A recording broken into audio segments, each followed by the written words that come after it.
That's all good. Yeah. Fine. Okay. Thank you. Thank you so much for that introduction. And is it moving? It's not moving. If you maybe try, yeah, there we go. That's great. Yeah. Okay.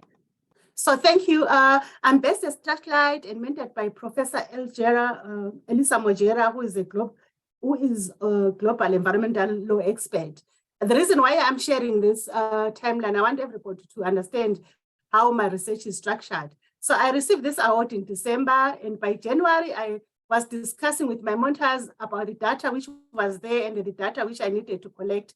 February to March, I went to do my fieldwork in South Africa, where I did focus group discussions and key informant interviews. By mid-April, I came here for the SGSAH in-person meeting and stayed at Strathclyde to assume my fellowship. May, which is currently, I've been analyzing, May to currently, I've been analyzing my data, holding workshops at Strathclyde, and I've been to Southampton University for the whole of last week, where I presented and received more input. In August, I'm back in South Africa. Actually, on the 1st of August, I'm back in South Africa now to work with art-based theater, which is based at Rhodes University, to try and act this information back to the relevant stakeholders.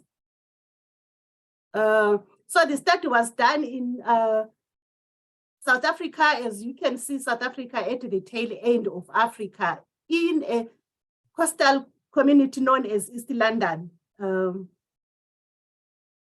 In South Africa, harvesting of seaweed is controlled by the Marine Resource Act, which is administered by the Department of Forest, Fisheries and the Environment. The commercial rights to the gelidrium is held by a private-owned company. A subcontracted company contracts the pickers, mainly women. Same pickers are used all the time in various locations, but I must state that these women, they don't have a contract with that company, so they actually fall prey to abuse.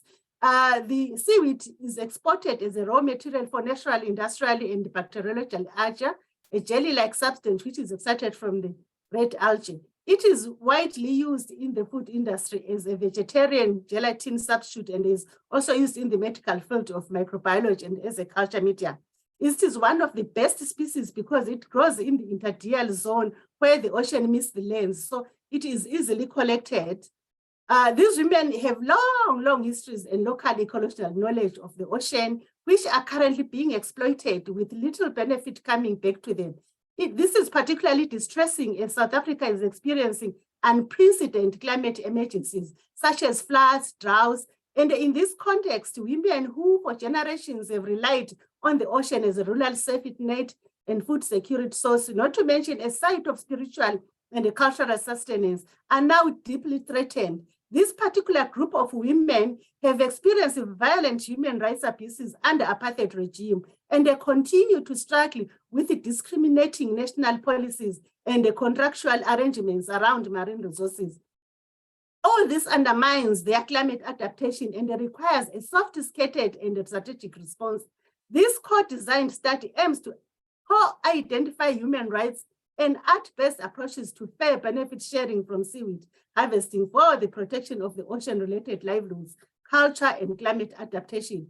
The project has been co-designed with a group of women who are artisanal fishers, drawing on 3 years of collaboration through the Coastal Justice Network, a knowledge action network of small-scale fishers, environmental justice organizations, and researchers. So I want to share with you how these women harvest seaweed in South Africa. So there's a first arrangement, which I call day trips harvesting near their homesteads. 15 to 30 women will wake up in the morning as early as 4 a.m. It will be very cold to harvest seaweed, and then they are taken to the ocean. And at that time, the tide of the ocean is very, very low. I must share with you that the tide of the waves actually can go up to 3 to 4 meters up high in the ocean. So a big haulage truck comes to the village, parks in the central point. These women would walk to that truck at that moment to ride and to be taken to various locations around the beach where they started to pick. We can see this woman picking up this seaweed using this bag. So they would travel for so many kilometers within the beach, picking up seaweed on the rocks. And when they are done, they put it in bags. Then they start again to go to the truck to go and load. So this is how the seaweed is picked. But now I want to share with you this picture when at that point the seaweed will be wet. She has to walk a long distance within the beach to go to the truck to go and load it.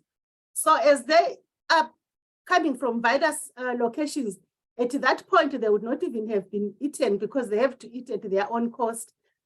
Then there's the second type of seaweed harvesting, where they are taken as far as 400 kilometers away.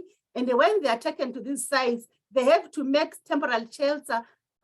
It can be in the bush or it can be in a camping site where the buyer, if it's in a camping site, an official camping site, the buyer will pay for the cost of the camp on site. To cut costs, they will share tents, cook together and eat together using either firewood or paraffin stoves. The meals are at their own cost. However, they get an advance loan from the mealy buyer who will deduct the loan after the wages.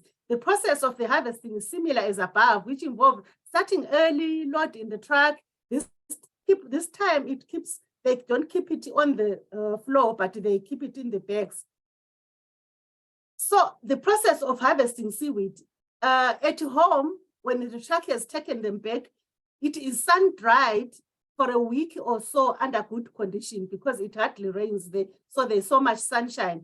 Again, the same truck will return to the village. The women with the dried seaweed to take to the company for weighing and selling. I must explain that the seaweed at this point, it loses 10 times its weight value, whereby when they bring it, when it's wet, it will be, let's say if it was 50 kg, by the time when it's dry, it will almost just be 5 kg. And they have to fill up a huge bag of hundreds and hundreds of kilometers. After selling, they then find their way home. At this point, the truck does not transport them back home. So this is how the seaweed is dried at home. It's taken at home where they spread it right on the floor up until it's dry. And then when it is dry, then they package it. It's taken to the town, and the town is about an hour's drive or so away. The payment process, after weighing, each person receives their wages, but for the previous, which will be for the previous sale, because this cycle has been going on for generations or for generations. If you are new, you will have to wait a bit as it takes a month for this process to go through. Currently, the buying price is 950 Rand per kg, and the rate is $1 to 18 Rand 72. So it means they are buying the seaweed at least at 50 cents, at 50 US cents per kg. You can imagine something which is charged at 50 cents, how much you can survive out of that. Usually their take-home ranges between 500 to 600 Rand at a time. No any other benefits. They do not have contracts with the company. In this payslip, 50 Rand was deducted for groceries and take-home was 538. So I actually decided to block the name of the person. So, and also I didn't put the name of the company. And also because they don't want commitment, the company doesn't put its name also on the payslip. So basically some of the women are harvesting to sell directly to the company, while the majority sell it through the mealy buyer. Challenges they faced is exclusion. Women are not involved in any decision making at the moment. No consultation in terms of buying and selling price or any government program such as the Oceans Economic Master Plan, which is currently taking place in South Africa. They are not part of that. There are poor working conditions, no growth or improvement of their lives since 1975. They started harvesting this seaweed since 1965. Due to the loan involved, which has to be deducted from the wages, the women remain in debt, and it is difficult to free themselves from this arrangement as they work to repay the loan, and it is from hand to mouth. Seaweed is becoming scarce due to poor harvesting methods. Recently, men have joined the women, creating the scramble for seaweed. This is worsening their climate change adaptation. Other marine life that survive out of seaweed is becoming scarce, and this has huge impact not on the livelihoods, but for other marine species too that depend on seaweed.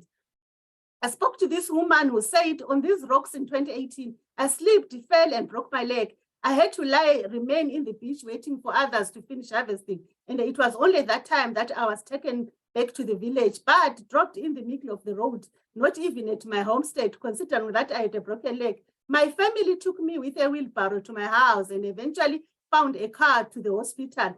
It was several years before I was healed. The bills were at my own cost. So you can see this granny, she went back again to collect seaweed when after she was healed, because that's the only survival of a livelihood that she can do. This one has collected the seaweed for so many, many years. She says here, sorry. Oh, God. So she says, I was selling at 50 cents. I started collecting seaweed since 1975, and I still have remained poor. My children have joined, and the great-grandchildren are also doing the same too. But all of us, it's a generational thing, but we also have remained poor, as you can see us. So what are the opportunities for women as I see and after I spoke to them? In the same village, there's a small skull fisher cooperative which has been granted the seaweed as a resource in their basket, which is called Kiwani Small Scale Fishing Cooperative. The cooperative has struggled to have the permit, but once granted, it can actually engage the women. Furthermore, 4 of the women that are involved in the seaweed harvesting are part of the local cooperative. There is potential of adaptation to climate change once the local people have the authority to deal with the seaweed. It will reduce the poor conditions that the women are exposed to. I asked them, because my mentor had said, let's check what has changed now from pre-apartheid to current. Some of you can remember South Africa gained its independence in 1994. So what has changed since then to now? The cleaning water which was there is now, the taps have run dry. During apartheid, livestock was raised in paddocks, but currently, because of resources, they are now sharing with the livestock. There were also fences during apartheid, but currently those fences have been removed. So their freedom has remained challenging, and it is very far to come. They are free, but they are not free. That's what they shared with me. And as a way forward, we have an art base, which is based at Rhodes University. I am actually writing a monologue for the theater to play it back. So we are also collaboration with the Legal Resource Center and National Justice for information sharing and dissemination with various stakeholders, especially policymakers.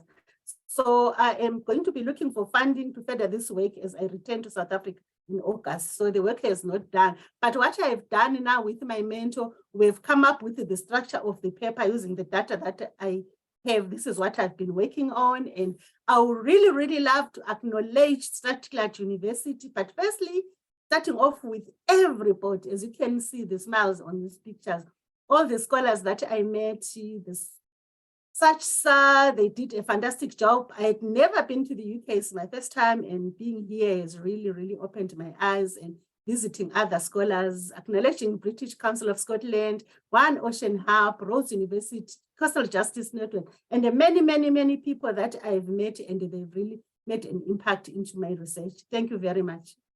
I end here.